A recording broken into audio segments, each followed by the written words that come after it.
Tormented Souls is a survivor horror game published by P-Cube, inspired by 90s horror classics such as Resident Evil and Alone in the Dark. It was previously released on PC, PS4 and 5, and Xbox, but only this year was it released on Nintendo Switch, which was the version I used for this review. Caroline Walker receives a mysterious letter containing a picture of two twin girls. This picture triggers a bizarre reaction and she rushes to find out what is going on.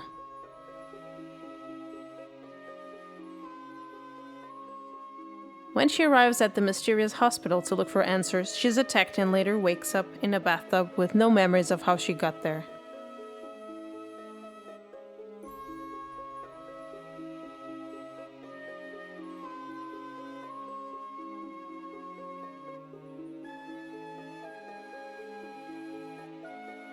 You play as Caroline in third person, exploring the hospital and solving puzzles to unfold the story. In that antique, half-destroyed place, the environment is always tense and hideous creatures are crawling in every corner.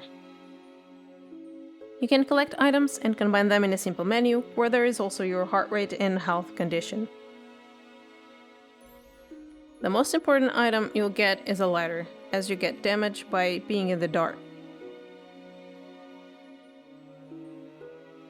You can only equip one item at a time, so juggling between items in the middle of action might be anxiety-inducing. To further immerse in the lore, you can collect letters and journal entries to piece together what happened. As for combat, the system is also initially frustrating. First, the camera angles are fixed and change abruptly mid-hallway while you're under attack, and have no clue where the enemies are, except for a specific sound enemies make. The ammo is limited, and it requires a lot of nails to kill one. The primary weapons you'll find are a nail gun and a crowbar. The first one takes about 10 nails to kill an enemy, given that sometimes you can't even see it because of the fixed camera, and the reloading times are questionable. The crowbar isn't efficient either, because the attack animation is too long. The save system is limited, just like the classics too. You can only save when you find a tape and a recorder, so make sure not to wander too much or you'll lose progress.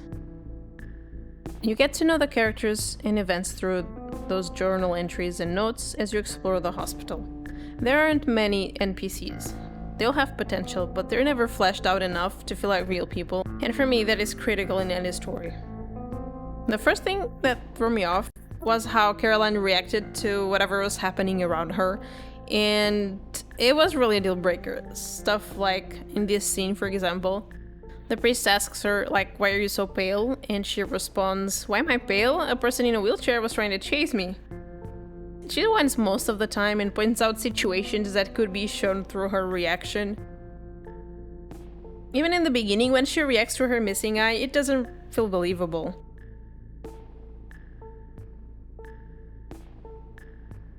The plot is promising. It gets you hooked on wanting to know what happens next, but then fails to deliver a great surprise as it quickly gets predictable. The game itself isn't too scary.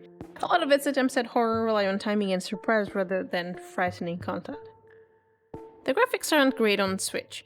Pick a different version if you have several systems and prefer aesthetics and performance over portability. I found the game had lower graphic quality in the Nintendo Switch version comparing to the Steam version. And the Switch had the usual performance issues like occasional stuttering and longer loading times in between areas. One of my favorite points is really the music and how it affects your emotional state while playing through the game. The sound design is effective and well crafted, allowing you to get lost while exploring. On the other hand, Tormented Souls has some voice acting, which is surprising, but it's not the best combination I've ever heard. The tone used, paired with some of those dialogues I mentioned, made me not particularly fond of Caroline.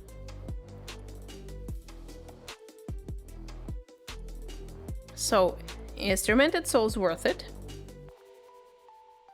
I was very excited to play it first. However, I found out, though it still was a positive experience, Tormented Souls is not for me. I guess it is for a particular niche for people who like those classical mechanics from the early days, and I would still recommend it if you're a horror fan and don't mind those clunky controls. While it may be a nod to classics, this outdated control systems menus make it hard not to compare it with modern games, as we all got used to friendlier interfaces. Did you play Tormented Souls? What did you think? Thank you so much for watching, and don't forget to subscribe.